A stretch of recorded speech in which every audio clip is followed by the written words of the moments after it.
Well, good evening and welcome to the New York Society Library. I'm Mark Bartlett, the head librarian. Thank you all for coming out tonight. We've filled the room.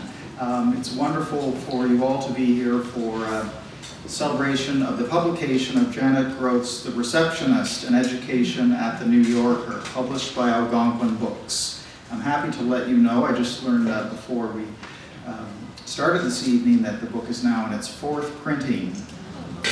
First, before we introduce our two speakers, may I ask that you take a moment, and if you have a cell phone or a pager or a laptop or anything that's going to beep or make any kind of sound, take it out and just turn it off.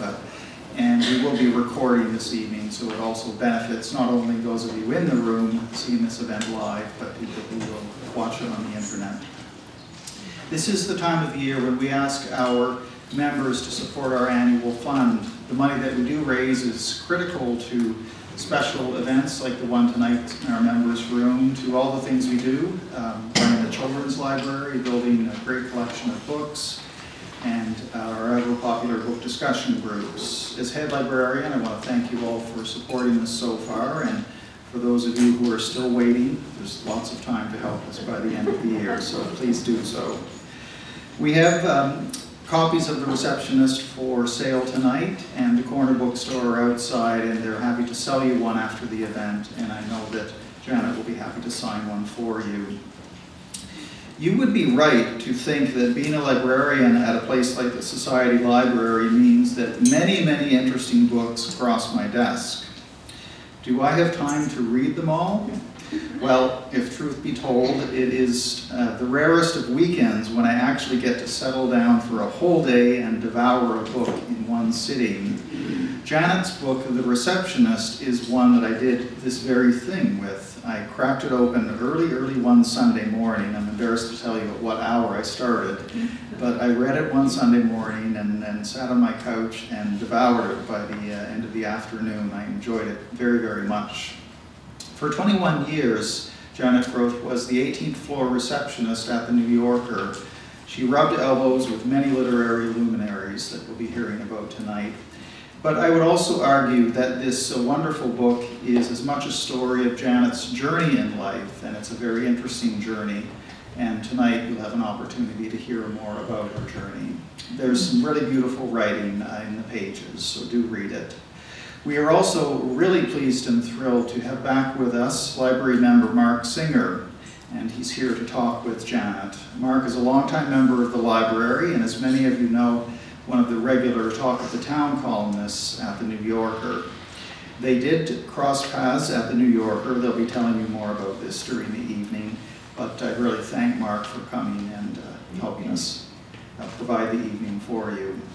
We will have time for questions and answers following their conversation, so please join me in a warm welcome to Mark Singer and Janet Groth.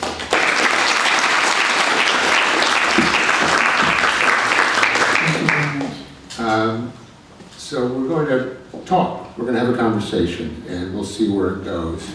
A couple of caveats. We have this audio-visual equipment ready, and we might get around to using it, we might not. It's not here as a sort of device to distraction, not a tease, but we'll see where the conversation goes. The other thing is, when I was working with you, you were Jan, so you're Janet as an author. And, only in my later life, okay. I'm Jan. So I was going to say, if I slip into Jan, that's, you'll excuse me. Now, this book is a lot of things, which is what I think attracts the readers to it. It draws on so many potential groups of readers.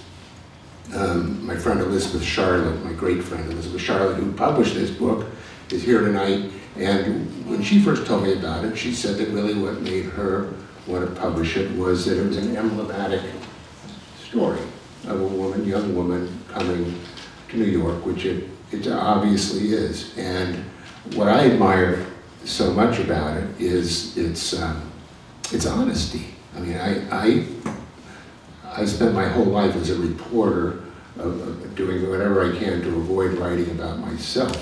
And when I'm in a conversation, I always want to be the one asking the questions. And you've opened up here in a way that's remarkable. And I want to know, when did you know you were writing this book? What sort of book did you really imagine at the beginning you were going to write? And what did you, start with that and we'll evolve from that. Go ahead. Well, it began as a phony book, novel. The novel that my professor, Morgan Bloom, said that I was writing with a cigarette holder. Which you didn't mean as a compliment. He did not. He led me to trash that particular novel. Fortunately, I kept the blue notebooks that had all the raw data in them and trailed them around with me wherever I went. And at the time that I finished sort of plumbing the life of Edmund Wilson, right down to his last romantic encounter with Edna St. Vincent Millay, I thought, well, I have to go somewhere now. Where am I going to go? My collaborator, David Castronovo, has gone on to the Blokes, the bad boys of British literature, Amos and Larkin and all those wonderful guys in Britain. What am I going to do? And I looked at those blue notebooks, and that's when I realized that actually they had the makings of an interesting memoir. And that was the beginning. That was 2005. 2005. So, but you did start writing this in the sense that you kept notes. It sounds to me, from your descriptions of rooms, descriptions of meals, descriptions of ships that you've sailed on, and places that you've been in travels, I assume you were a compulsive journal keeper. That's pretty much true, and I'm blessed the day that I had those because they provided the raw material, the archive that I was plumbing. Right. I mean, a writer's life is supposed to be an experience, certainly for a novelist, it's supposed to be his or her capital, but I'm not a journal keeper. And so I think actually it only is capital if you preserved it. So I've let all that go because I don't think I want blue notebooks. So those are in blue notebooks and they're still in your possession somewhere. Yes. And now maybe there's another book in them even. Maybe there is. Okay. In the meanwhile, this book, I think, among other things, it's clearly, as I said, emblematic of a certain kind of experience at a certain time. You write in 1957, you got a BA that spring at the University of Minnesota. Actually, it was that August I had to take a summer course to finish the BA in three years in a summer. But that's another story. It was a little sibling rivalry with my brother, who had gotten, or always held it over my head that he had gotten his BA in 3 years, and why couldn't I? And he later confessed to me that he had 45 credits from the Marine Corps. Oh, okay. Didn't play fair. But you started working there in the fall. What month do you recall? September. So, remember it well. Okay. So you really went directly. You went from Minnesota to New York City. Pretty much. And how much time had you spent in New York before that?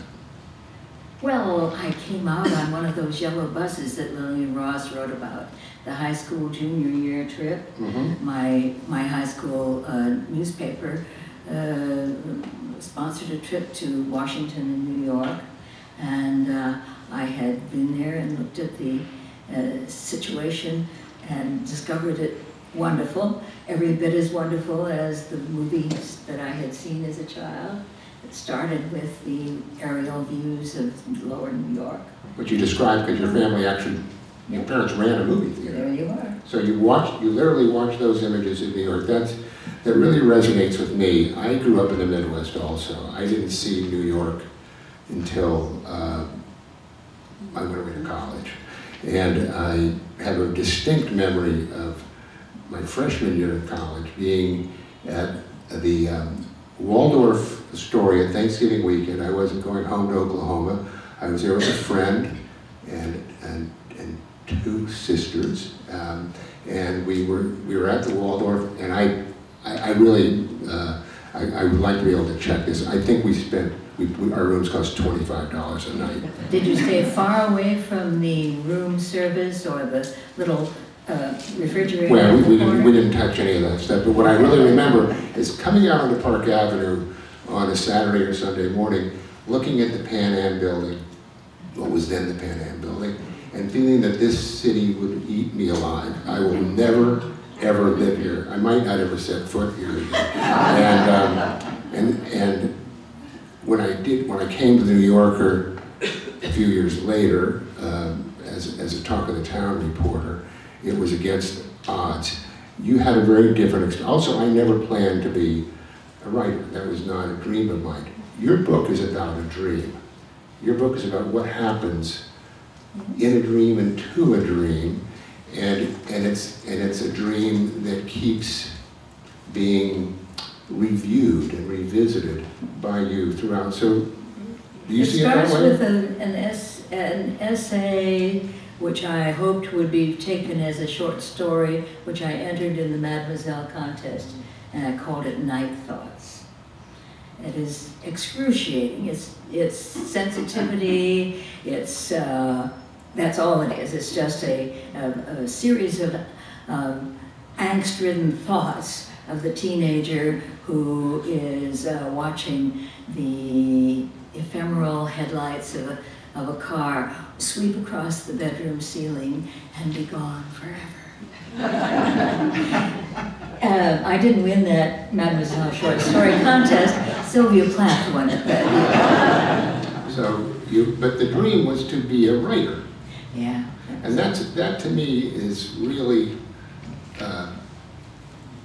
not, I wouldn't want to have drawn those cards of wanting to be a writer or wanting to be anything, because I think that's really setting the bar very high for oneself. I'm most impressed, not by people, forgive me, but not by those of us who come from the Midwest and come to New York, which I think I thought was easy. Everything was new for me. Everything was fresh, and I wasn't jaded. You felt that way too. You're the least jaded person I think I know, and you still seem that way. What can I say? It digs deep, that Minnesota stuff and the Minnesota nice, and the let's say if you start in the northern parts of Iowa, it's even deeper. So all of those true cliches, which are unavoidable, because people really do treat each other with a certain outward politeness and concern, and of course one of the reasons we all leave those places is because we've grown up in places where they're populated by the most vicious gossips and really to no useful purpose. But you were leaving some of that too. But what I was really thinking of is that for people who grow up in New York, the average privileged New York adolescent wanting to be a writer, wanting to be a photographer, wanting to be a dancer, all that to me is a much taller order, because you're starting off with the disadvantage of knowing that your friends' parents secretly hope that you'll fail so that their child will succeed. Sure, they've been through the whole Holden Caulfield scene and the Wendy Wasserman and That's right. So, but you came here as this, Wasserstein, Wendy Wasserstein. But you came here as this ingenue. Yeah, I guess that was easy. Certainly I was naive, and I took up residence with one of the people who was in the room tonight, 1957, the Studio Club on 3rd Avenue, just off 77th Street, just down the street from McCabe Liquor. And well, not that we knew anything about that liquor store, but the YWCA branch that was called the Studio Club was sort of the poor man's Barbizon, where Grace Kelly lived when she came to New York, and that's where I lived when I became the ingenue. How long did you live there? Well, I guess it was from September until the following the following summer and or spring, and I took up a sublet with one of the New Yorker talk reporters, Anthony Bailey. He later became a wonderful writer about Rembrandt and other painters. And he and Margot were having their sort of starter one-bedroom apartment off Central Park West on 75th Street, and wanted a sublet for the summer, and my British roommate and I took it and left the studio club then.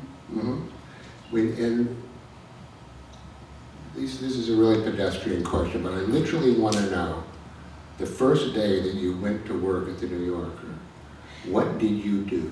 And what did you, do you remember what you were thinking when you showed up here? I thought, can they possibly be paying me to sit at this desk in nowhere? I mean, it was down on the 18th floor. At that time, there were roughly 6 other offices there besides the office of the fashion department.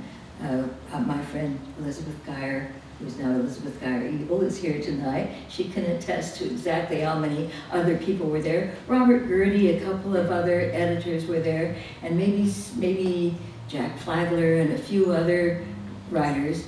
And they had this desk somewhere off the elevators, and I had this yellow pad that said, while you were out, and literally all I had to do all day long from 10 until 6 was to write down the name of the person who had a call and the person who had called them.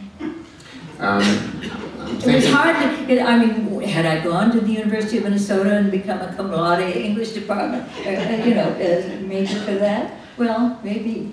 For the moment, that was it. And you didn't know how long that moment was going to last. That's right. But I'm thinking of 2 Calvin Trillin anecdotes. First of all, he's the person who described those offices most aptly. He said that it looked like the back office of a failing insurance company. And also, it was... Or maybe Excite Battery, who did used to occupy the end of the hall. What was that? Excite Battery. Truly, they were on the 18th floor before the... or co-tenants, in other words. Pardon? Co-tenants, in other words. Yes. I missed that. And well, so did Bud. He didn't come until after we were expanded. no, he came in the early 60s. That's right. I came in 1974, so you and I overlapped by 4 years. Bud kept on his bulletin board, which ended up actually in the Smithsonian. When we moved our offices out of that ode to joy. When we moved our offices from 25 West 43rd to 20 West 43rd, they needed a sort of quintessential New Yorker writer's office, and his was the one that was chosen to be taken piece by piece. I'm terribly afraid. I call his corduroy couch cover brown, and Bud swears it's blue, and then I have to go to the Smithsonian and check it out. Did you discuss the number of babies that were conceived on that couch? Well, but mostly it was used by doddering old Mr. O'Leary, who he was past conception, I think. Okay. When I got there, I remember Bud was rarely in the office, but somebody was, because I remember somebody. Anyway, I'll come back to that. He also had a phone message. It couldn't have been taken by you. Certainly, while you were on your lunch hour, it was while you were out, who called. He was planning a trip to Italy with his wife, and so the person who called was Ali Talia. Did that come up the other night? Not me, but I did have to remind him that I was on the Lexington Avenue bus one time when his pal, oh gosh, I've forgotten his name again, but he said, "You're Jan, aren't you? I'm Fred Butts." And of course he was the friend of Bud's, who had been talking in a noisy airport and wanted to leave a message for Bud, and became forever after, between the two of us, Fred Butts. So you get there and you immediately begin meeting everyone, right? Pretty much, yeah. And when did you begin to feel that you were connected to the people there?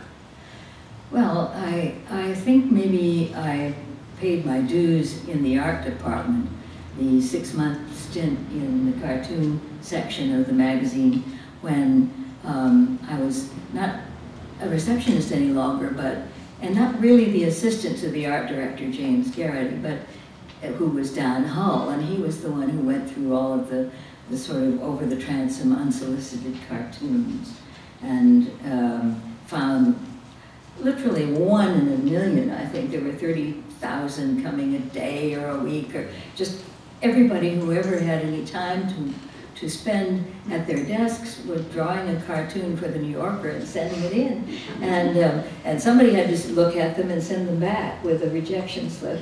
And Don Hull did the first culling, shall we say, and I was the assistant to Don Hull, the assistant to the assistant. And while I was up there, I had an exposure to the wonderful artists who came through the New Yorker, Saul Steinberg and Charles Addams and Charles Saxon and Ed Koren, fabulous, fabulous artists. Mm-hmm. And when I came back from my first vacation and discovered that Mr. Garrity had, in the meanwhile, perhaps discovered that I was being too sympathetic or not right, or somehow or other I wasn't his cup of tea. And he suggested that an earlier assistant had come back, and therefore I would be going back down to the 18th floor. Well, when I went back down to the 18th floor, I somehow retained that patina of the person who was not just a receptionist, but an editorial assistant. Well, and then I thought I belonged. Well, I think I showed up there, and you belonged a lot more than I did. You were there, and I have to say that, you know, who was it that described the New Yorker as basically staffed by congenital unemployables? Well, I give A.J. Liebling that line, but other people say it was Rogers Whittaker, and so we agree to disagree and give both of them the possibility of There was a saying lot of latitude given for idiosyncrasy, that's for certain. And I always loved that about the place. It was great. And when did you realize that certain people were not merely idiosyncratic, but nuts? And talk about some of them. Feel free. Well, let me see. You know, St. Clair McKelway was a wonderful writer, but it's true that he had a bad case of what we now call bipolar disorder, and when he was in a manic phase, he would sometimes come in and scrawl really objectionable words and logos on the wall, and those had to be scrubbed down before we began work that day. So that often took a kind of well, it gave me a sense that Mr. McKelway was a person to be treated with respect. I don't know how to say this exactly, but he was one of the oddities that they undoubtedly thought of. What did you literally do when he was? Were you present when he was doing this? He would write me little scribbles and nothing objectionable, just I mean, and actually one of the stories I tell in the book is of a wonderful cocktail party that he threw when he was in a manic phase. He had maybe 30, 40 people at this cocktail party. He had it catered by white-jacketed waiters. He had a suite of rooms covered in chintz at the Hotel Addams, which was right down the street from the Hotel Stanhope. And most of the literati from his day were there. He was celebrating one of his books, the Edinburgh Caper. And it was at that particular cocktail party that I ran afoul of Dorothy Parker. Oh yes, tell that story. That's a Well, I think you come off better in this than she does. Mrs. Parker was on the other side of the room, and so it wasn't until most of the people had left this cocktail party. I must tell you that it happened in about 1962, I think, and everybody was smoking, and the waiters were passing nothing but real drinks, Manhattans and martinis and straight scotches. There wasn't a glass of wine to be found. And are you talking about seltzer? No.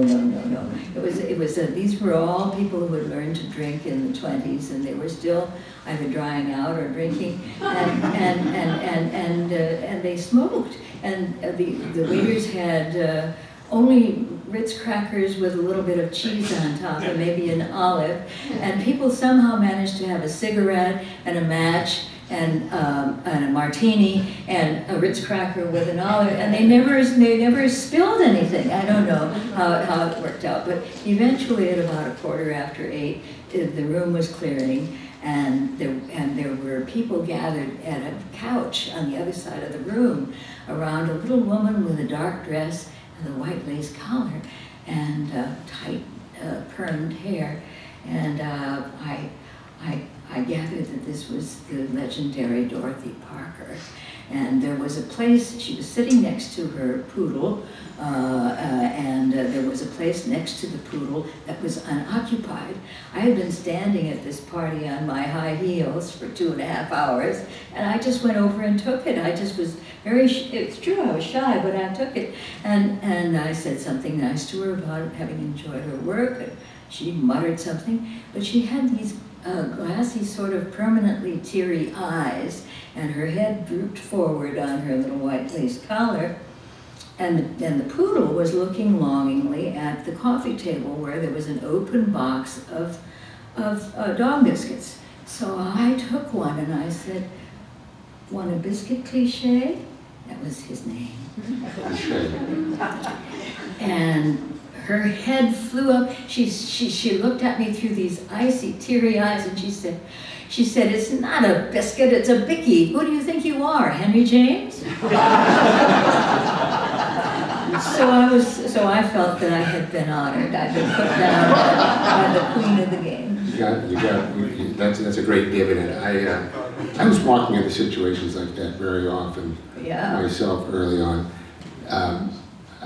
With William Shawn, the editor of the magazine, who invented uncomfortable politesse. He was a very truly shy man, and when one would go see Mr. Shawn, there was always an eagerness to put him at ease, so that one would not be ill at ease oneself. And I sort of found the approach that worked best for me was just to sort of treat him as if he were my fellow Kiwanian or something, and just... Well, I'm sure that was really brilliant of you, and in fact... I don't think so. Pauline Kael pretty much cowed him, by treating him as if he were a fellow dock worker out in the San Francisco Bay Area that she had started in. Well, she was in a contest to see what words she could get in the magazine that he was not going to have in the magazine. She bullied him into quite a few. Well, maybe certain words, but there were others that I know didn't make the cut. And many long paeans to Warren Beatty and other people that she liked.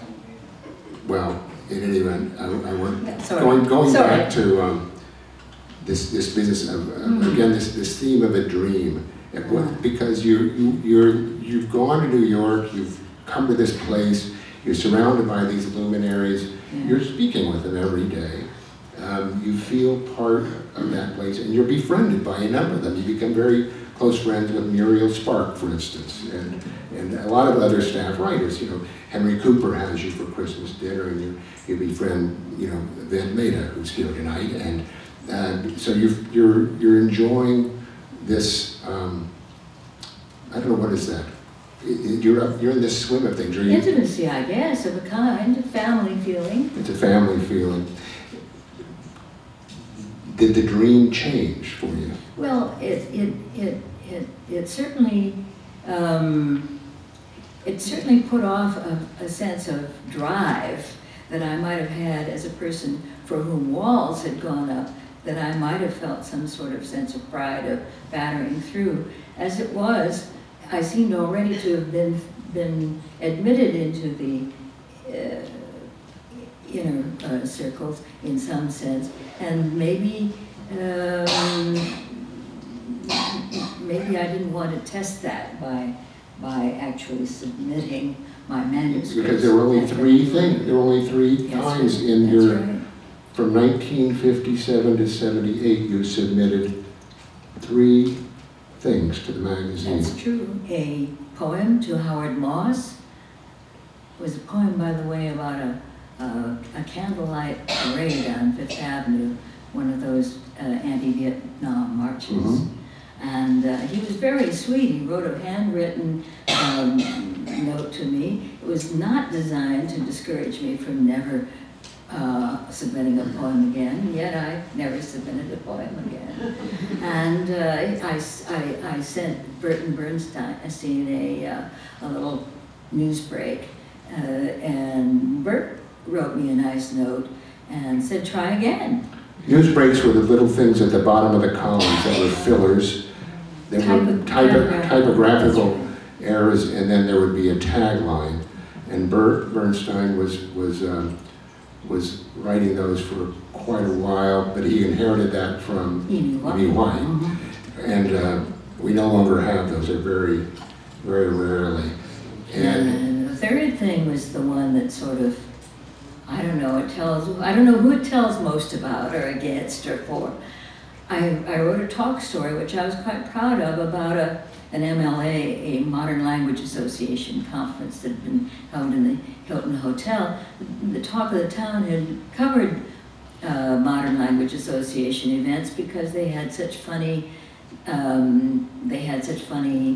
talks by people who were in English departments across the country, and they might use a lot of jargon that was funny. And I had written about that particular MLA conference, sent it upstairs, and then I heard nothing. And I waited another week, and I waited another week, and maybe in the third week after I had sent it upstairs, I called Mary Painter, who was then Mr. Shawn's secretary, and I said I wondered if Mr. Shawn had had time to look at my talk story. And she said, oh, I don't seem to remember that. I mean, have a look around. And she found it at the bottom of a stack of papers on his desk, which clearly hadn't been seen. And she said, it's no use anyway, because it's not timely anymore. Well, that is a very poignant story. But there are writers throughout the magazine who've overcome much higher hurdles than that. I just allowed it to defeat me. Well, there's all kinds of mythology about the New Yorker, and the thing about myths, of course, is that they acquire a truth of their own, regardless of what the actual facts might be. But, and yes, Mr. Shawn was a genius of some sort. I think that was generally acknowledged. What was underappreciated was the degree to which his diffidence, his shyness, was actually a way of controlling people and a way of using his authority, which was absolute around there. And you would be told when something was rejected, well, we just felt that it didn't work this or that way. And we was the editorial we. It was one person.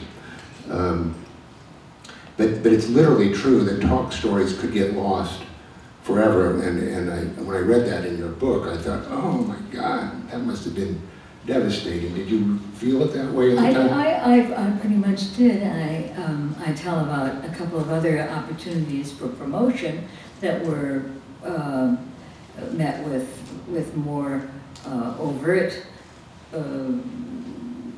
obstacles. That is, I don't count really Dorothy Morrison's invitation to me to join the Goings On About Town calendar, where I would have been stuck in some little office in the back of the 19th floor writing about movie schedules. And she came down to offer that to me, and I said, gee, I'm afraid I'd be stuck back there. And, you know, she said, you're right to turn it down. So that was 1 year. Many years later, I tried Lou Forster on the fact-checking department, which was a well-known sort of stepping stone. One of the things Calvin Trillin says, which I think is very true about promotion at the New Yorker, is that it's not easy to climb a ladder when you don't know where the ladder is. Well, So I tried Lou Forster on the fact-checking department, which seemed to be a kind of a step forward into talk of the town writing. And he said, oh no, you're much too pretty, you'll have to be a model rather than a fact-checker. Were you offended at the time? Yeah, I had the sense to be obscurely, I mean, I was offended, but not offended enough to throw down my purse or slap his face or do anything, Well, this is you know. This is in the 60s, Yeah, so it's pre really any sort of notion of feminist awakening, right? Yeah, you're right. And so there I was. I might have told a few girlfriends what Lou Forster had said, but that's about it. Well, you know, there are people in that book who I think of as, one in particular is a friend of mine, and he dismissed you on one occasion with in a way that he comes after Edith Oliver. Let's not let Edith Oliver. Well, anyway, you can read the book, but it is clearly gender driven. The way I saw it. When I went there, the talk of the town department was almost exclusively male, with a couple of exceptions. Jane Boutwell was a reporter, and there were other people. She worked like a demon, though. She really. And she was a regular. I mean, but otherwise, it was what it was. I didn't think of it at the time. I went there thinking that I was an affirmative action case because I hadn't gone to Harvard, and which practically That's everyone true. else. You had really slipped through the cracks when you were a Yale. Well, that was the cross that I bear, but I really kind of tried to wonder why I was hired always, and I thought that was the only explanation, was let's see if this would possibly work. You know, I hadn't been a roommate of Wally Shawn's or a classmate, or I covered that, yes. That was what a lot of those. But they were talented, wonderfully talented people. It's just that it was all male, and when you finally decided that it was time to leave in the late 70s, it had changed a bit by then in your mind? Yes, I indicate that there might have been some relation between the Tom Wolfe story about the mausoleum on 43rd Street and a kind of breaking open of some of these doors. Charlene Hunter came after that. Charlene Hunter Gold, and a couple of other African American writers came on the scene. Alan Willis was brought on as the rock critic, and then Jamaica Kincaid came later. Radical Gang. Lots of things happened, and so it was opening up. I'm still at the New Yorker, and I've lived through those. I've lived through 4 editorships now. And I will say that, well, I could turn the floor over to Andrew Merritz, who's here tonight in the second row, and he's a staff editorial assistant there. And everybody there that I know, I look over my shoulder because they're all younger than I am, and they're all much, much smarter than I am. And Andrew could tell you all the ways in which I depend upon him to save me from myself. But the good news... This is the man who wrote this brilliant piece about the elusive dentist who shaded his marathon race results. And Andrew did most of the reporting for that, too. But anyway, the point is that I will say the good news is that it is an open place now. There is... I believe there is absolutely equal opportunity all around. It's not a private club. It's not a mysterious place. It's a meritocracy more than ever, and I think that it wasn't in those days, and I think that you were truly a victim of that. Did you see yourself that way? Well, of course, I sum up at the end of the book with a little passage that I sometimes like to read about whether I was a victim or a beneficiary. It's only a paragraph. You want to go ahead? I don't know whether you'd like to hear that, but it's pretty easy to well, this might take a little longer because I have to get my reading glasses. You want to borrow mine? It's true that any department store pair of magnified glasses will work, but I've got them, thank you.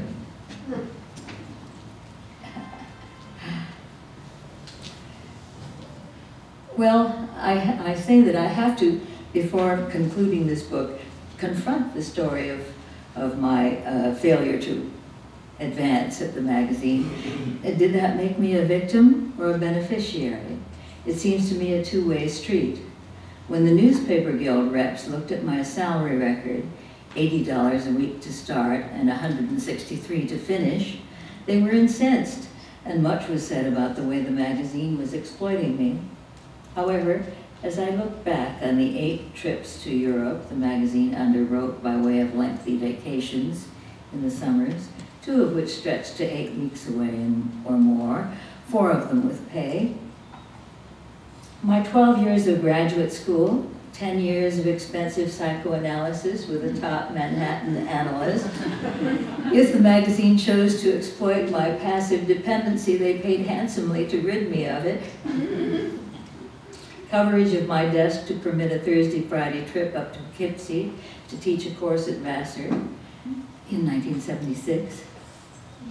As well as many intangibles that came to me in the way of invitations to share the cultural, social, and literary life of the city, and by extension the wider world, it's not clear to me who was exploiting whom.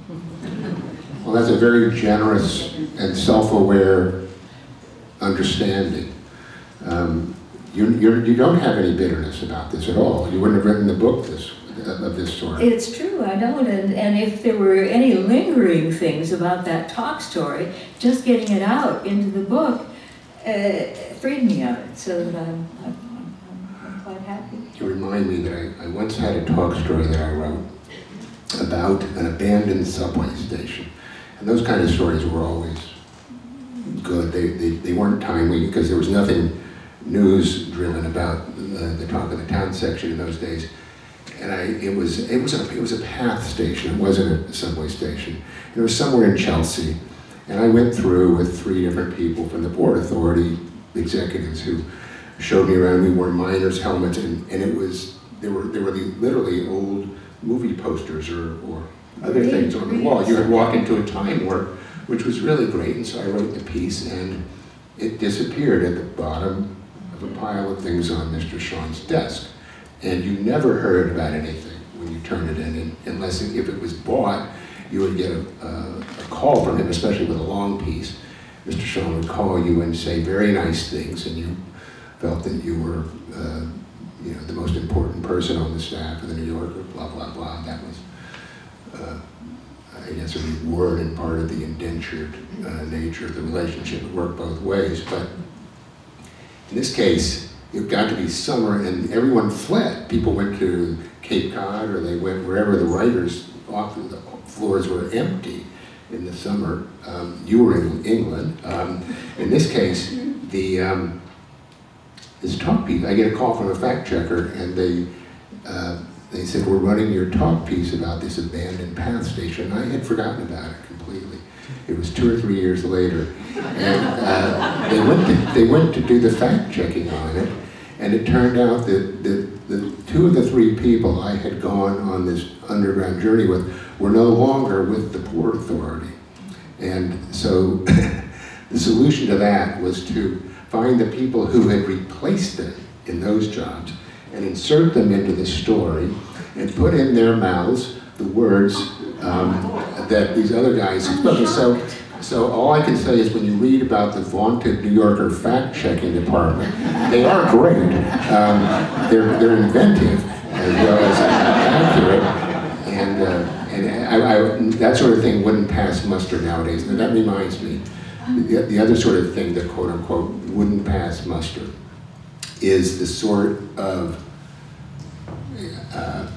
unique is a terrible word to use to describe anything because it's not very descriptive, but Joseph Mitchell, who is a great friend of yours, and you write at length about him in the magazine, wrote stories that in some cases he would acknowledge that a character was a composite, but he was practicing the new journalism before Tom Wolfe and others supposedly invented it, and using novelistic techniques to write nonfiction stories.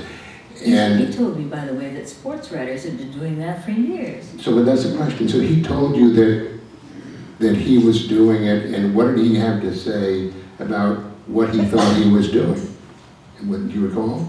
Well, we talked about, was it apropos of the Alistair Reid scandal, something about letters from Spain and a mayor of a small town in Franco's Spain who was casually referred to by Alistair when a young reporter was interviewing many years later. He was interviewing him, and he said, well, yeah, he made that mayor up because he needed somebody to be the spokesperson for the rebels against Franco. And there was a big to-do, and the Times found out about it, and it was in the Wall Street Journal. It was a Wall Street Journal reporter who had been in a seminar at Yale where Alistair was speaking, and he had told this story, and this was an off-the-record conversation. And this person later dredged this up and splashed it over the front page of the Wall Street Journal because that, with any opportunity to stick it to the New Yorker, anyone today still grabs. And I think the Times was not reluctant to cover the story either. No, they grabbed it after the Journal. Anyhow, Joe and I were lunching, and he talked about it, and he said he was very sympathetic to Alistair's position and the reason, and I think he may have talked about those people down on the waterfront who had been figuring in his early pieces from Lower Manhattan, from the fish market and from the shad fishermen and so on. And he said, feature writers have been making composites and setting the scene for good quotes, and perhaps even providing the good quotes for as long as journalism has been extant, as far as he knew. And he didn't think it was a pernicious practice in feature journalism. I suppose he would have felt differently about news, but in any case, he said many of the things that Satchel Paige was said to have said by sports writers had been wonderful inspirations of sports writers, and that's the way that went. Right. Well, that's a longer discussion. I'm afraid somebody in the audience might want to take it up. But I think that nowadays it is regarded as more pernicious than he thought it was, simply because, first of all, the distinction between news and feature writing is not one that's so simple to describe. And you just... It's a borderline that can get blurred. Well, but the borderline between fact and fiction is the one we're really talking about, and it becomes... Joe Mitchell was a wonderful writer, and Joe Mitchell did what he did, and he should have done what he did. He should have been allowed to do what he did. We just don't want everybody running around doing what he did if they don't have his talents and his powers of discrimination. So, but that was one of your really most treasured friendships at the magazine. Yes, and I feel very privileged to be among the few people to whom Joe would talk about his writer's block. This is a writer who was most revered. Mark and I don't know, 3 decades of other New Yorker writers paid tribute to Joe in the pages of the magazine when he died, at not having published there for 32 years because of a writer's block, but everyone said wonderful things about him, and I was lunching with him through these years when he was blocked, and perhaps one of the few people to whom he would talk about what he was trying to do, and that's in the book. Well, it's time for questions, and if your questions include would we do the audiovisual presentation, we'll take that one up. If you have a question, don't be shy, and I hope that it is a question. Right here, Ed. Mark, I just want to say one thing about Alistair Reed's piece. He was writing about Franco Spain, and if he had given the real name and the real place, he would have not only he been in trouble, but the person he was writing about would have been in trouble. Can everyone hear that? No. What Ed's saying is that Alistair Reed, when this episode occurred, was writing about Franco Spain, and at the time, the person that he was referring to, if he'd been identified, would have been in jeopardy. Is there? Do you want to add to that bit? No, the only thing I want to say is that I think the strategic mistake was to talk about what was really something to do with the magazine publicly, because I think he spoke to, I think that Wall Street Journal reporter, was it Joan something? Yes. And she made a big story out of it. Right. But I don't think any writers that I knew at the time resented Alistair for doing what he did. Ed's saying that he doesn't think anyone at the magazine at the time resented Alistair doing that. I don't. Well, I'll trust your memory of that. Who's next? Yes. Would you consider yourself a slow bloomer, a late bloomer who profited from the gender prejudice at the New York? Profited from it?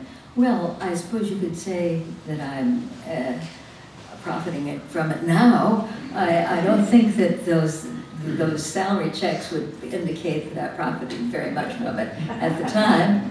But yes, about late blooming, we've all heard about late blooming. You Mark very kindly, after having established my birth year, refrained from telling you, but this is ridiculous. Late blooming? Yes. Yes. I just happened to have finished Joe Gould's Secret, Joseph Mitchell's most acclaimed book this morning on the subway. And wonderful, wonderful it book. was wonderful. And I guess while I have you here, Yes. I'm wondering about his writer's block. Do you think he was attracted to Gould in part because of his writer's block, or did Gould bring something out in him, or was it just the acclaim that it accompanied such a brilliant work that went into it? Can you hear the question in the back of the room? No. The question is, this is a young woman who's just finished reading Joe Gould's Secret today, and it was a book that was published in 1965 or 66, and then followed this writer's block that lasted over 3 decades. And Joe Gould's Secret is about a writer who is supposedly writing an oral history of humanity, of the world, and in fact, and Mitchell is attracted to him because this is a remarkable character. And then it turns out that Joe Gould's secret is that the manuscript doesn't exist. He hasn't done it. And you're asking whether Mitchell was attracted to Gould because he recognized himself in that and knew that a writer's block was coming, or how did you put it?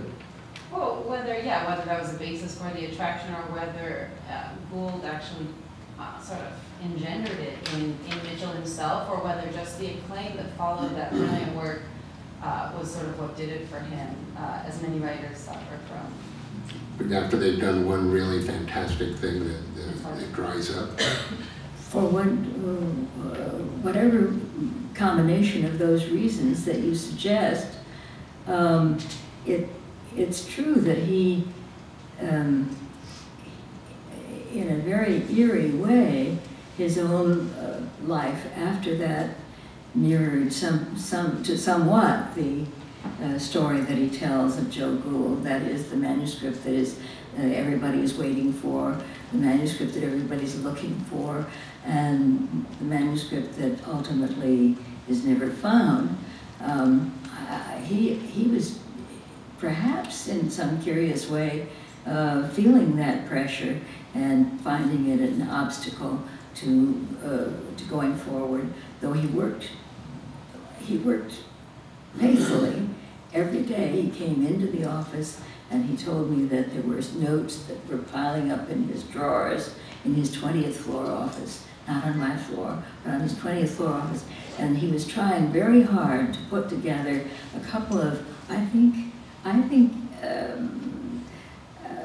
probably unmixable stories. The story of his tobacco and cotton farming background in North Carolina, and the story of the Lower Manhattan fish market.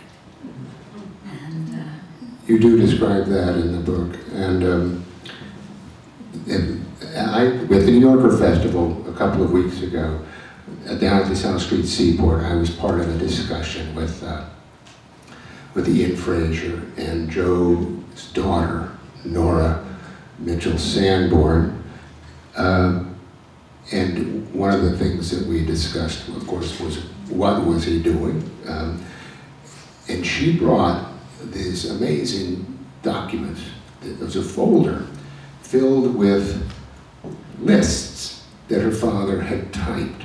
And the one that she read was a list of the things that his family had brought. His niece, I think his nephew, had brought up to New York when he came for a visit at Christmas.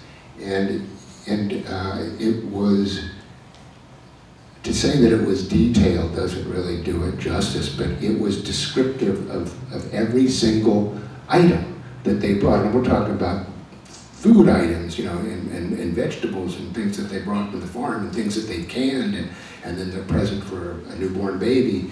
And he was a reporter every day of his life. He was writing things down every day. And when I wrote about this whole question at some length a few years after he died, in a piece called Joe Mitchell's Secret. And I was trying to get at this question of what was he doing. And I went to see Nora Sanborn, where she lives in New Jersey, and she showed me a jar full of stuff. I mean, literally a big jar, like a gallon-sized jar, wide-mouthed jar, and in it were objects, found objects, and each had wrapped around it a piece of paper, and it was a taxonomy, really, of what he was finding there, and they were described in terms of where he found them on his farm down in North Carolina. He dug these things up. Some of them were pieces of pottery, there were Indian arrowheads, there were pieces of hardware, and he would attach he would include in his descriptions the people who lived on the property nearby where he found it. So he was writing something. I actually believe that he wrote something, not just was writing something. His literary executor recently passed away, and now his daughter is the executor, and there's Nora Sanborn is the executor, and there is a biography of Mitchell that's being written by Thomas Kunkel. Did you speak with Kunkel? I heard about his being authorized to do the biography just 19 days or a couple of weeks ago when I was in Minnesota, and someone who knew about it told me about it. I'm thrilled because Thomas Kunkel wrote the most wonderful biography of Harold Ross, the founder of the and edited a book of Ross's letters. It's really a remarkable collection of that, too. We can all look forward to the biography of Joseph Mitchell. Questions still? A couple more? Two brief questions. One was about Ross. How much was the ghost of Ross circulating the corridors when you were there, or had Mr. Sean vanished? And the second question was, did you have many dealings with John O'Hara? No dealings at all, to take the second one first. He never appeared on the 18th floor, and John O'Hara, and I think he was having any relations he was having with the people who were editing fiction on the 20th floor, William Maxwell, Catherine White. To say that Harold Ross was still a faint shade around, particularly when Brendan Gill's book came out, and there was so much about Ross there. You know, here at the New Yorker, Brendan Gill's book was a lot about Harold Ross, and we felt the shade then. But it's true that Mr. Sean was a very, very prominent psychic presence in all of our lives from the moment that I came, and he had already established that maybe in the 2 or 3 years since the death of Ross. I'm just remembering this. Andrew, I need your help with this. There is a photograph of Harold Ross hanging somewhere at 4 Times Square, correct now? Is that right? Over that couch in the middle. Over, it's there. Yeah. There's no photograph of William Sean hanging there, which is, make of that what you will. Yes? Now that you use the word psychic, I wonder if you have any stories to tell about some of the marvelous cartoonists who had bizarre and creative minds and made us all so happy. Well, there is one about Charles Addams, who did trade upon his macabre reputation that I haven't got in the book. Maybe I'll tell. It was, oh, I don't know, when he came in every day. He was a very faithful attendee of the 18th floor, had a corner office with an antique electric chair in it on the corner. And he was always getting wonderful, glamorous invitations to dinner from people like Jackie Kennedy and a movie actress some of you may remember named Joan Fontaine. And I think she called herself Miss Fontaine called. And won't you have him call? And anyway, because he looked wonderful in a dinner jacket, and he was just lovely to be around. But he did like to. He did have a kind of a sense of keeping up his reputation. He'd been missing from the office from several weeks, and we came in just before closing time. I said, well, you know, we haven't seen you lately. Have you been ill? He said, no, I've been on jury duty. And I thought, well, who would put Addams on a jury? They must have exhausted all of their, what did they call them, their objections. In any case, he was on this jury, and it was a murder trial. And I said, well, and he said, you know, he was there because the trial had concluded. And I said, well, what verdict did you bring in? And he just grinned from ear to ear and said, guilty. That's a good moment while we're still here, and I think we can finish up with this. There are cartoons in this PowerPoint, and I'd like it if we could. But let's first set the stage. These are drawings that were left at your workspace when you would be out, right? And you would come back from lunch. That's right. A New Yorker cartoonist, whom I call Evan Sim, he's been misidentified as Frank Modell, and now we'll just keep calling him Evan Sim, I think. In any case, he was the man I call the great deceiver, who took my virginity when I was up in I was that naive girl in the art department, and pretended that we were going to have beautiful children together. I mean, a girl from Iowa doesn't go into bed with somebody and give that up for just anybody. He was certainly going to be proposing marriage any day. What I didn't know was that there was a fiancé in the wings from who came over from Austria, and never mind. Anyway, I think we can go right on through these early pictures that indicate.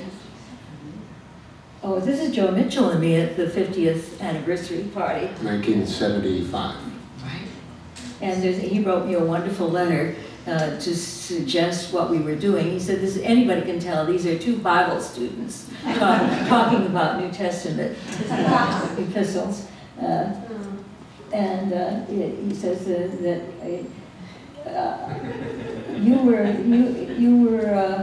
you interpreted a certain verse in Galatians, I think it was, as seen in the light of a similar verse in 2 Thessalonians. And at the exact moment that Jill took this picture, I was letting you know how very much I admired your interpretation. Arthur Getson, a cover artist, had me sitting for him, and he put me with my little top knot with some pearls around the chignon in a movie booth, which was very interesting because I had been the child of a movie theater owner in my youth. That's where I saw all those black and white pictures of New York. Anyway, I was thrilled to be the model for that. And these are the Evan Sims soup puns. I would come in day after day. He did describe himself, and I think probably he was indicating that he thought he had been monstrous to me because he drew himself as Gargantua, to Janet Groth from Gargantua, and the beginning of this series was the duck in the bowl, and naturally that's duck soup. And we're going to go on and see Admiral Byrd at the North Pole in bird's nest soup, and a tomato with whackers. The puns just got worse and worse. This is probably the worst of all. Vichyssoise.